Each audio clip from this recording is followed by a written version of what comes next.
Andiyan si Roberto. Don Julio. Oy!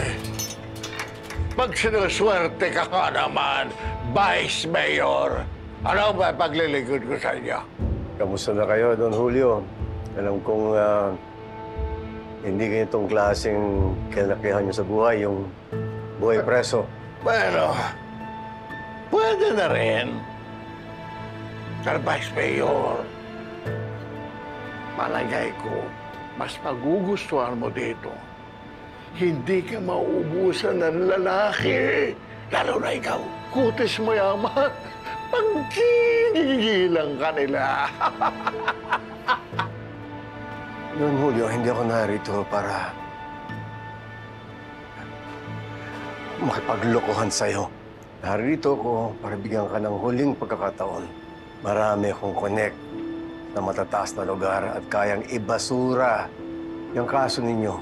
Bigyan mo lang sa akin kung nasaan si Tanggol. Hindi ako katulad mo, Vice Mayor. Na pagkakaluro ang sariling kadugo gaya ng ginawa mo kay Olivia. Nagkamali si Ate Olivia ng kinampihan.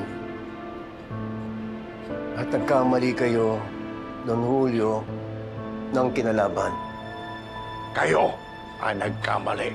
Balang araw, lalabas at lalabas na ng katotohanan sa pandaraya niyo sa eleksyon. At kapag lumabas ang katotohanan, si Tanggol ang tatayong mayor ng Manila. Roberto!